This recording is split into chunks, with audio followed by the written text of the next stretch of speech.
Bismillahirrahmanirrahim. Assalamualaikum warahmatullahi wabarakatuh. Jadi perkenalkan, nama saya Waode Asmiani. Jadi pada video kali ini saya akan menjelaskan tentang karakterisasi enzim transglutaminase endogenus dari hati ikan cunang.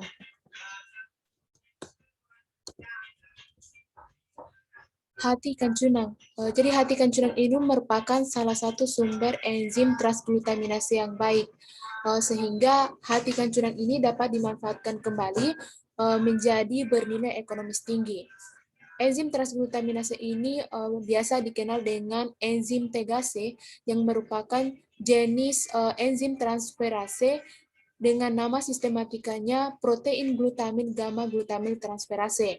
Nah, enzim Tegase ini mengkatalisis reaksi transfer asil antara gugus gamma karboksiamida pada protein, ikatan peptida, dan berbagai jenis asam amino.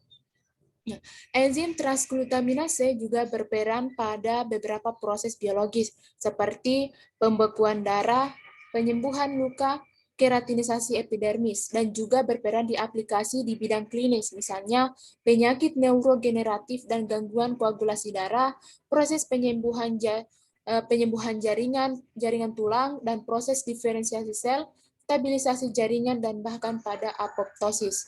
Nah, yang akan dikarakterisasi dari enzim Tegase ini yaitu ada pH optimum, suhu optimum, pengaruh ion logam, dan profil bobot molekul. Pertama, pH optimum. Jadi penentuan pH optimum ini dilakukan menggunakan variasi buffer, yaitu buffer sodium asetat pada pH 6 sampai 7, buffer tris HCl pada pH 7,5 sampai 9, dan buffer glisin pada pH 10 sampai 11. Nah, pada diagram ini bisa kita lihat bahwa aktivitas ekstrakasar enzim Tegase dari hati ikan cunang ini optimum pada pH 7,5 dengan nilai aktivitas enzim sebesar 0,119 unit per mililiter. Sedangkan aktivitasnya lemah pada pH yang terlalu asam, yaitu pada pH 6 dengan aktivitas enzim sebesar 0,034 unit per mililiter, atau bahkan pada kondisi yang terlalu basah, yaitu pada pH 11, di mana aktivitas enzimnya tidak terdeteksi.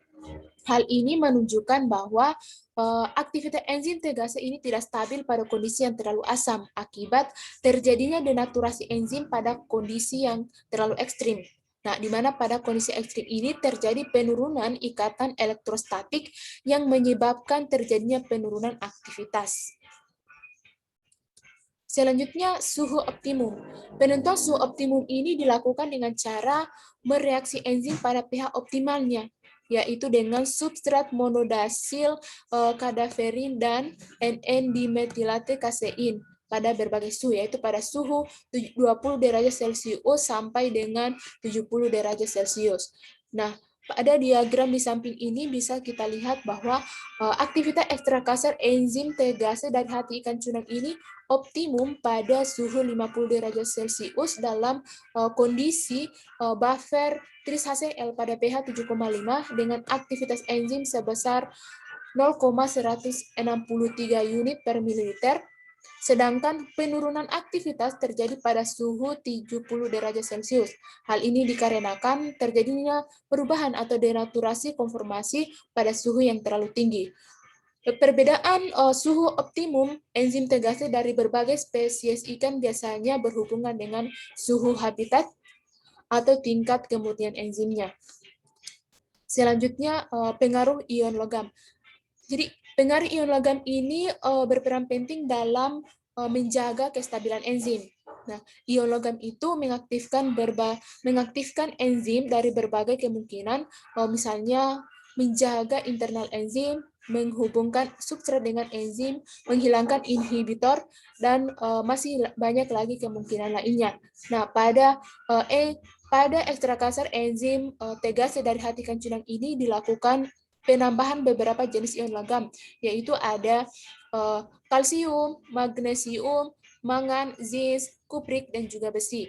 Nah, berdasarkan tabel ini bisa kita lihat bahwa dengan penambahan magnesium ini memberikan peningkatan aktivitas enzim sebesar 129,54%.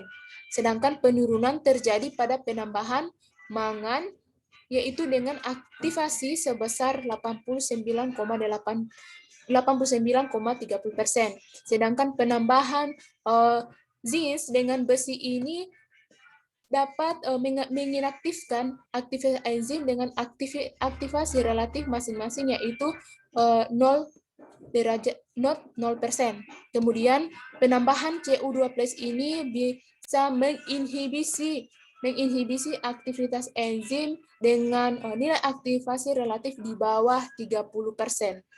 Nah, di sini ada salah satu pendapat dari Yokoyama et al. 2004 menyatakan bahwa ion logam seperti ion Zn2+ dan Cu2+ ini dapat menghambat aktivitas enzim Tegase karena ion logam tersebut dapat mengikat gugus tiol dari berbagai residu sistein yang merupakan sisi aktif dari enzim Tegase.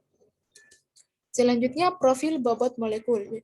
Penentuan profil berat molekul enzim Tegase dari hati ikan cundang ini dilakukan menggunakan sodium dodesil sulfat poliakrilamide. Jadi ekstrak kasar enzim Tegase dari hati ikan cundang ini memiliki banyak pita protein, yaitu pada bobot molekul 27,48, 37,00, 69,51, 78,89, 88,18, 108,45, 134,10, dan 172,12 kilodalton. Nah, ekstra kasar enzim Tegase dari hati ikan cundang ini masih memiliki banyak pita protein, yaitu ada 8 pita protein. Hal ini dikarenakan masih adanya protein yang bersumber dari sel atau protein pengotor lainnya, sehingga diperlukan tahap purifikasi untuk menghasilkan enzim yang lebih murni. Nah, jadi materi ini saya ambil dari jurnal karakterisasi enzim transglutaminase endogenus dari hati ikan cundang oleh Sidauruk, Tati, Pepih, dan Untung. Mungkin cukup sekian yang dapat saya sampaikan. Terima kasih. Wassalamualaikum warahmatullahi wabarakatuh.